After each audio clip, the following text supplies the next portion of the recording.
حصل لها كارثة في منطقة العمرية هنا في اسكندرية. هتحكي لنا بقى القصة والتفاصيل، هنعرف منها كل حاجة.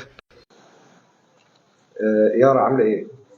الحمد لله. الحمد لله ان انت يعني قبل اي حاجة الحمد لله ان انت كويسة. الحمد لله. الحمد لله. قولي لنا بقى احكي لنا بقى القصة والتفاصيل. كل القصة اني انا مدرسة في مدرسة الحسين بن علي الاعدادي، بقضي فيها خدمة عامة سنة. اليوم دوت اللي حصلت فيه الحادثة كان 10/1، كان عندنا الجان وكده. المهم اختي سلمى تعبانة، فما بتقدرش ان هي تمشي لوحدها مسافة، فهي مدرستها في تانية اعدادي، مدرستها جنبي. فبقول لها عدي عليا، وبكلم عم محروس اللي هو اللي ماسك بوابة المدرسة، بقول له لما تيجي سلمى خليها جنب حضرتك، ورن عليا او بعت لي ولد قول لي ان هي جت، فاخدها واروح. المهم نزلت بشوفها، اتاخرت شويه، اليوم ده كنا بنعمل اوراق، فلقيتها بتقول لي يارا صقر اللي هو يوسف محمد أباري مغلس عليا هو وولاد كتير، مش هو بس، من اول باب مدرستها لحد ايه ما جات لي. هو مفكره ان هي مروحه، فكان هيكمل معاها لحد ما بتركب، ده كل يوم بيعمل معاها كده. اللي هو ابن خالي. فلما بتقولي بقول لها فين، انا كنت لسه جوه المدرسه، بتقولي اهو كان موجود في المدرسه، دخل وراها بقى. فبقول له في حاجه صقر عايز حاجه، قال لي انت مالك، انت حد جه ناحيتك؟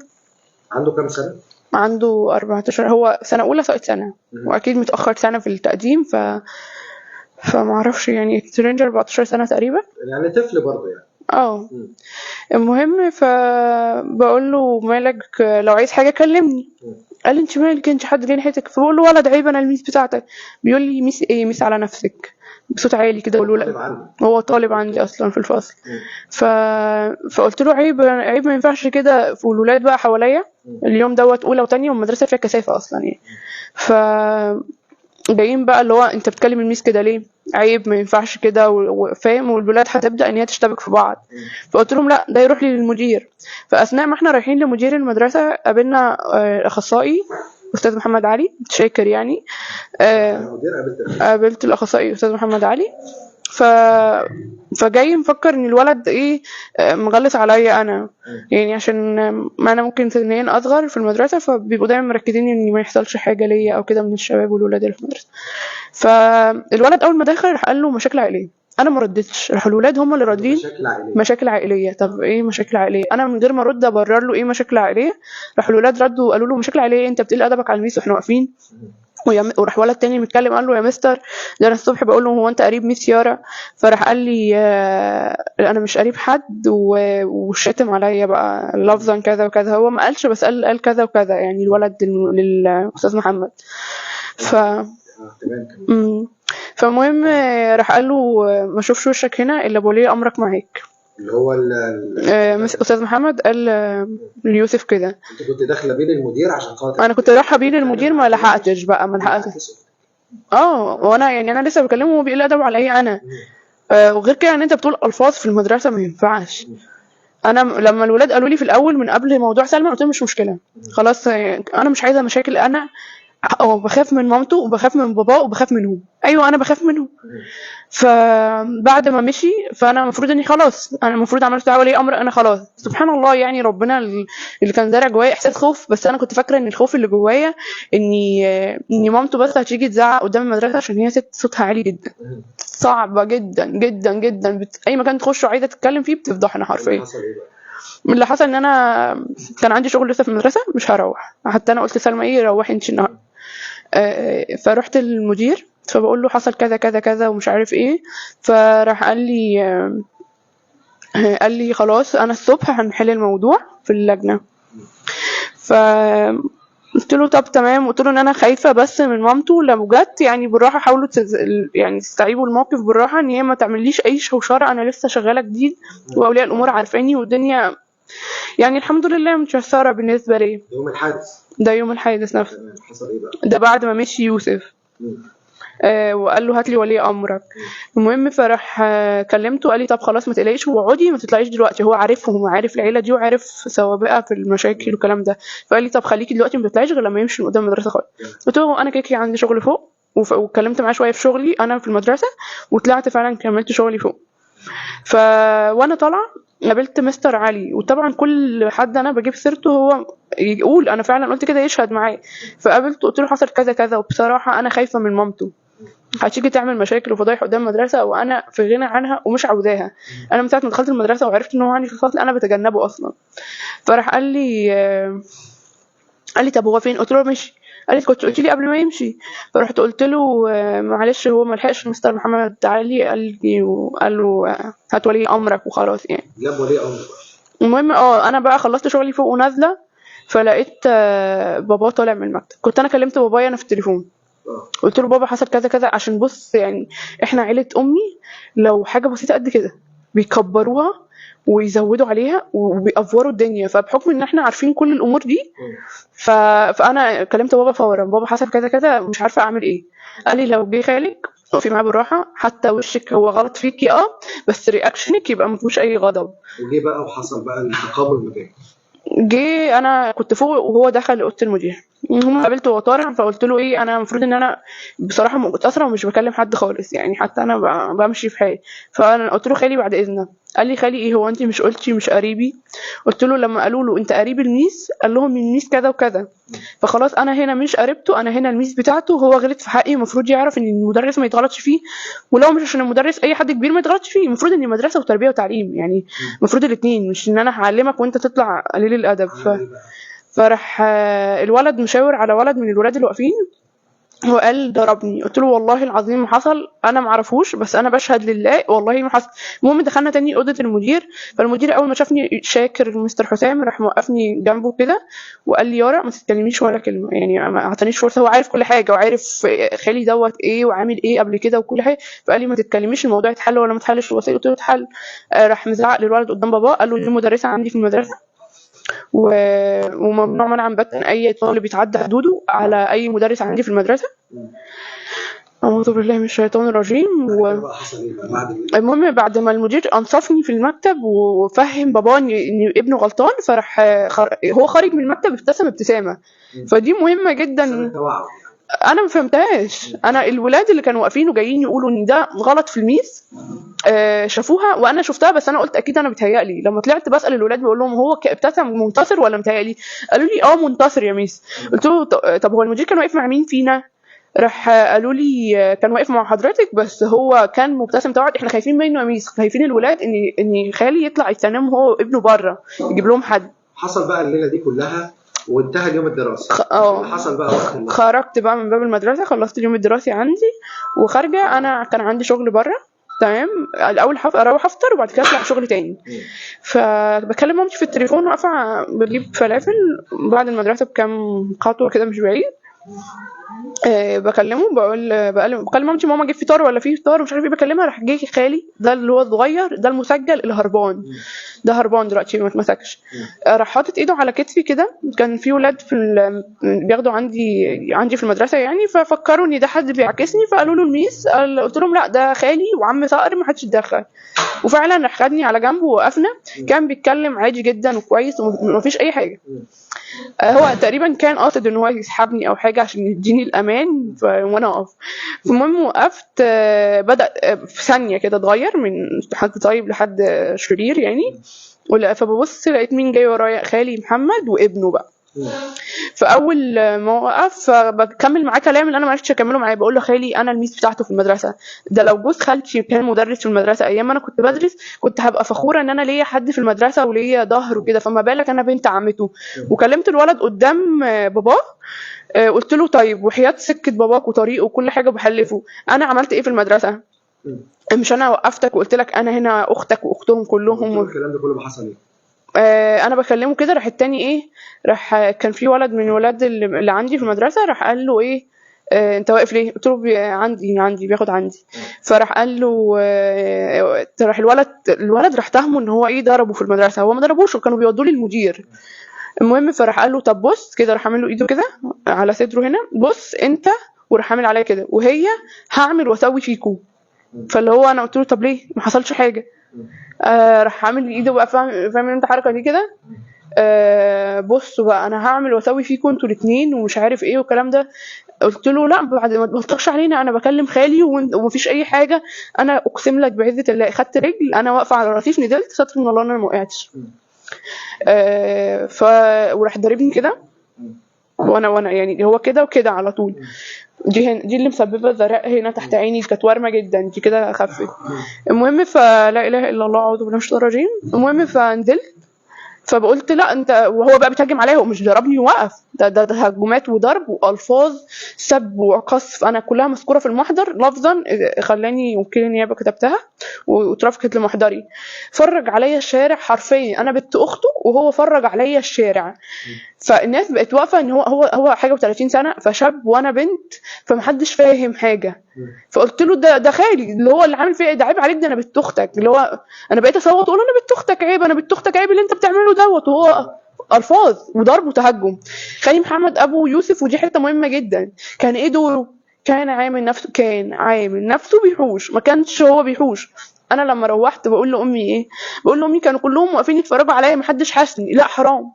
اللي انا عرفته بعدين ان هما كانوا بيحوشوا، بس لما كان حد يجي يقرب يحوش كان خالي دوت عامل نفسه ايه؟ عامل نفسه ان هو بيحجز له، بيأمن له الدنيا ان هو يعمل اللي هو عايزه. اعتادوا عليكي بالضرب بالايد والرجل وكده. ايوه ده. فالمهم كانت الناس ما بتحوش. وواقف خالي محمد. المهم كان في ايد ابراهيم قطر، وانا ما كنتش شايفاه. ده اللي قطع بيه هدومي، لو عايز هنا. ده الجاكيت اللي انا كنت لابساه. بص ده الكاتر هنا وطرحتي. دي اثار القطر صح؟ ده القطر. ده كل ده من ابراهيم. بس ده ما ظهرش، ما خدتش بالي منه. وريني الجاكيت التاني. الجاكيت اهو، مش عارفه فين تاني بقى بصراحه. طيب دي الضربات اللي في الهدوم. ده مع الصب والقف، ده ابراهيم. الجرح بقى، كان كل شويه يقرب مني، كان واقف واحد صاحب بابا بيحوش كده، كان رايح يصلي، فكان بيحوش عني وبيدافع عني.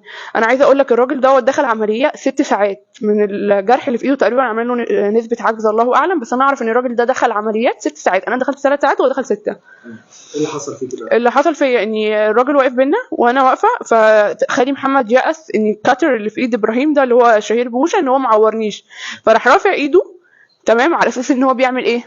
بيحوش ابراهيم. وهو نازل راح الكاتر ده ايه؟ جايب وشي كله لحد هنا. هو كان رافع ايده عادي؟ كان رافع ايده ان هو بيحوش، وانا مش شايفه الكاتر في ايدي. انا لو شفت كنت على الاقل حطيت ايدي كده، او انا ما جاش في دماغي ان خالي يضربني، انا ما جاتش في دماغي. يعني انا اصلا كنت مصدومه من حادثه الالفاظ اللي انا بسمعها في الشارع. انت هتعملي علينا ميس، انت هتعملي علينا مدرسه، انت ازاي تعملي علينا مدرسه؟ يعني المفروض انا مدرسه اشرفك، تبقى فرحان ان بنت اختك مدرسه، مش عشان ابنك غلط فتعمل له استدعاء ولي امر. ما ينفعش اعدي الموقف، عشان انا لو عديت الموقف فالولاد هتعمل كده ويقول لك لا، ما عشان قريبته عدت له، فالولاد تبقى هتعمل كده. كان رافع ايده عادي لحد ما نزل. فرفع ايده كده وهو نازل، راح نازل ايه؟ بالكاتر. وبعد ما نزل عمل ايه؟ الكاتر كان في ايده، الناس شافت ان هو عمل كده، لا راح حاضن ابراهيم اللي هو اوشا ده، حضنه كده على اساس ان مين اللي عورني؟ ابراهيم. هو كان جايب ابراهيم يعمل فيها كده، بس ما صدفتش ان ابراهيم هو اللي يعمل كده.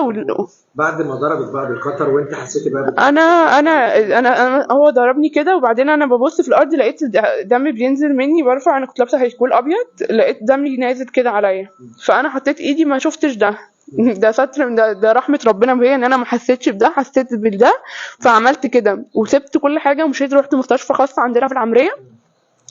فدخلت لهم قلت له وشي وبابا يدفع اي حاجه، وشي كل حاجه بعد كده تتصلح. وانا داخله قالوا لي خشي الاستقبال، فالاستقبال ده ليه باب بمرايه كده، فانا شفت وشي، شفت الجرح في وشي بقى، فده انا ساعتها ده طشاش، انا لحد دلوقتي ما شفتش جرحي كامل، فانهارت بالصويت وكده. فقالوا لي لا ما تصوتيش. طب الحق وشي، قال لي ممنوع، دي جنايه ولازم الاسم يتعمل محضر عشان نبدا احنا نسعفك ونعمل الاجراءات. لازم الاسم. عملتي بقى محضرك ما كانش في حد معايا خالص في العمريه، كان بابايا في القاهره ومحمد في الكليه بتاعته في مدينه السادات. انت عملت المحضر بتاعك؟ طلعت عملت محضري لوحدي ساعتها بقى. المفروض ان انا خالي هو اللي كان يبقى معايا، رن عليه، هو اقرب واحد اقول له خالي تعالى لي. انا عايزه اقول لك اني انا وانا رايحه كان خالي هو اللي عامل فيا كده، وانا ما لقيتش حد حرفيا واقف معايا. صحاب بابا خايفين يطلعوا معايا الاسم، طبعا اغراب كده يطلعوا معايا الاسم، الحكومه تمسك فيهم، دي حادثه، ده يعني جريمه، وهيقعدوا بقى سين وجيم، فمرضوش. يعني انت حصل فيكي كده من خالك والحاجات دي كلها، وانت بتقولي ان انا وشي اهم حاجه عندي، واختك هي دي اختك اللي دي سلمى. هو ده اللي اتعمل المشكله ايوه. كده؟ وكان بتقول ان هو بيتكلم معاك كتير، بيزودها كتير يعني. كان بيروح لها قدام باب المدرسه. عايزه اقول لك انا بعد تاني يوم من الحادثه بتاعتي راح يوسف دوت المدرسه، اقسم لك بعزه الله وحياه ما بقول يا رب تم شفايا هذا حصل، وهي تتكلم راح لها وراح ماسك لها الكاتر قدام المدرسه بتاعتها لها المايك كده. واتكلم. قال لك ايه؟ هو كان انا طالعه من باب المدرسه انا واصحابي، لقيت قدامي، عمل لي بالقدر طريقه بص كده على وشه. عايز اعورك كده. قال لي برضو مش هسيبك، واخر يوم امتحانات هعورك. اتطنشت طبعا ومشيت. كنت قلت لماما وبابا هنا في العربيه برضو قعد جنبي وقعد يشاور لي بالقدر على وشه، اللي هو كده اللي هو انا هعورك زي ما بقول. هم تواصلوا معاكي؟ حد تواصل معاكي بعد الموضوع دوت يخلصوا الموضوع ولا حاجه؟ جه حد منهم، هم 7 اخوات على فكره. والسبع انا عندي 7 خلان، وانا في المستشفى ما وقفش معايا واحد. 7 خلان، 2 عوروني وعملوا فيا كده في الشارع، وال7 ما فيش واحد منهم وقف معايا. اللي قال لك الخال والد يتفرجوا على خلاني. المهم جه عرض عليا مبلغ عشان اتنازل، فانا لما رفضت بدات بقى ان انا انا جيت لك بالذوق، مش نافع معاكي الذوق، انا هجيبك بالعافيه. اول حاجه كلموا خالته، اهل نسايب خالته وكده، عشان هم اللي واقفين معايا، انا مفيش حد واقف معايا بعد ربنا الا خالته وبعد اهلي وكده. فقالوا لها شيلوا ايديكم من الموضوع كنوع من التوعد والتهديد، شيلوا ايديكم من الموضوع. بتهدد بعد ما انت بتهدد بمحاضر كيديه. عندهم حد من يعني من ازواج من زوجات خلاني، واحده منهم بتعمل محاضر بالفلوس يعني انت، فمش عايزه اذكر الحته دي. المهم ان انا اتوعدت بالمحاضر الكيديه واني ده كلنا احنا متهددين. حتى اخويا اللي في الكليه هناك مضطر يثبت حضور وغياب في الطلعه والداخله عشان المحاضر الكيديه اللي بتتعمل لنا، بلس بقى ان هم عايزين يطلعوا ان هو يتبهلوا ويتشوشروا، وان هو انا بتهدد بكل الطرق. ده حتى الناس اللي بتسال عليا بتتهدد، شيلوا ايديكم يا جماعه من الموضوع احسن لكم كده لفظا، شيلوا ايديكم احسن لكم. طب انت دلوقتي حصل فيكي كده من خالك، يعني الموضوع صعب جدا، انت يعني تحس ان انت ممكن يكون مستقبلك ضاع، وقلت كتير على الفيسبوك عنه، انت بتطالبي بايه عشان خاطر يعني؟ انا عايزه حقي، انا بطالب بحقي. انا بوظ لي وشي، انا واخده 36 غرزه من هنا لهنا، كل حاجه راحت. انا ربنا بيحط ايده على قلبي بيصبرني، بس انا لما بقعد مع نفسي انا قلبي بيوجعني على حالي. لكن انا لما ببقى قاعده هاديه وبتكلم، ده انا ببقى عارفه ان ده فضل ونعمه من ربنا، ان هو حاطط ايده على قلبي هيعطيني الصبر. وده ما بيبقاش 24 ساعه في اليوم، انا بيجي عليا وقت وببقى ازعل على نفسي، ده وش. صلى على النبي. وايه دي؟ انت ما ينفعش تعيطي عشان جرح.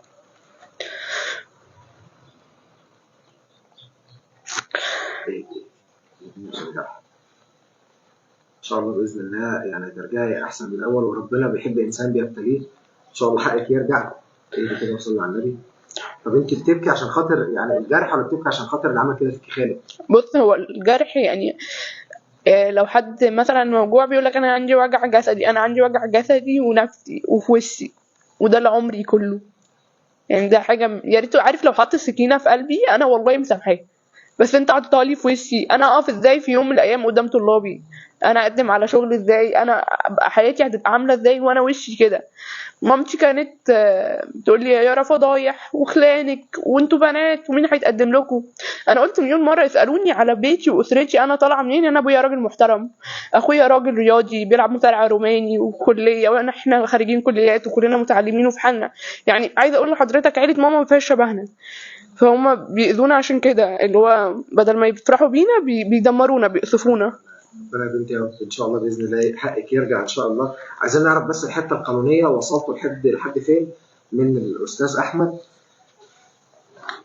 استاذ احمد مساء الخير، يعني عايزين نعرف من حضرتك في عجاله وصلنا لفين في الحته القانونيه عشان خاطر حق يارا يرجع ان شاء الله. هو الحمد لله رب العالمين، انا كان جالي البلاغ بتاع يارا وقت التعدي على يارا يوم الحادث ده، وبالفعل توجهت لاسم شرطه العمريه، لقيت عمريه اول، لقيت ان في محضر محرر بشان الواقعه بتاعتها، وبالفعل كان تمكن الساده ضباط البحث الجنائي هناك ان هم يضبطوا المتهم المتعدي على يارا في الواقعه بتاعتها دي، وتم عرضه في اليوم التالي على النيابه العامه. لكن هو كان في واقعه اضافيه تانية لان هنا المكان مشترك ما بين عمريه اول وعمريه تاني، ان اثناء توجه والدتها لمنزلها اللي هو كان في دايره عمريه تاني تم التعدي عليها مره اخرى من بعض الاشخاص اقارب المتهم اللي هو مضبوط في عمريه اول.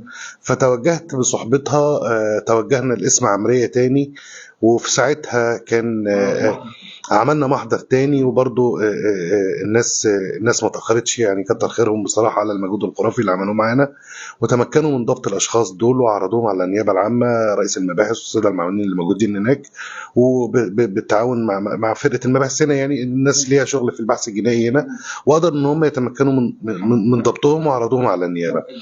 جنايه زي دي او جنحه زي دي عقوبتها كام في القانون؟ هو في اليوم التالي بعد ما اتعرضوا على النيابه العامه، وكانت الواقعه الحمد لله رب العالمين، وكيل النيابه كان من الفطنه والسيد رئيس النيابه كان من الفطنه ان هو يفطن ان هي موظفه عموميه، وان هي بتشغل وظيفه عموميه، فما كانش الموضوع ما عداش الموضوع ان هي واقع ضرب بسيط، لان التقرير الطبي الصادر من المستشفى العمريه كان قاصر عن بيان الاصابه وحجم الكارثه اللي تعرضت ليها الاستاذه يارا.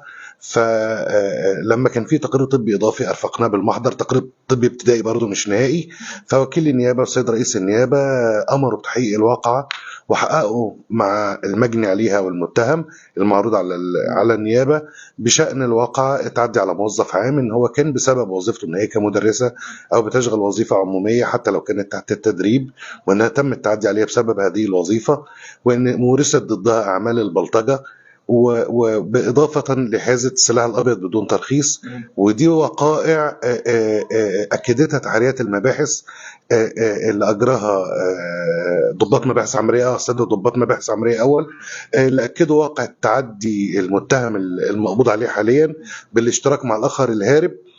والنيابه العامه برضو مشكوره، بنكرر الشكر، ان كانت النيابه العامه كما علمني والدي استاذي محمد سلامه ان هي لا تشكر ولا يوجه لها اسئله، الا ان النيابه العامه اصدرت امر ضبط واحضار، واصدرت قرار بحبس المتهم 4 ايام. انا بواجه مجموعه عقوبات تصل لاكثر من 6 سنين في حاله حكم المحكمه بالادانه ان شاء الله على المتهمين، ونتمنى ان احنا ننصر يارا في القضيه بتاعتها لغايه النهايه، وربنا يجعل على قدنا الخير باذن الله. يعني زي ما حضراتكم شفتوا يارا يعني مستقبلها كان هيضيع في ثانية، وعينيها كانت هتضيع بسبب انها عملت استدعاء ولي امر الطالب بيعاكس اختها وكلمها باسلوب مش كويس. حاجة صعبة جدا جدا، يعني مش عارفين يعني عدم الاخلاق للطالب الصغير او الشباب الصغير ده هيوصلنا لحد فين. ولكن الحمد لله على كل شيء ان هي كويسة، وان شاء الله باذن الله ترجع احسن من الاول ان شاء الله. ربنا يا رب يقويها ويقومها بترجع بالسلامة، ووشها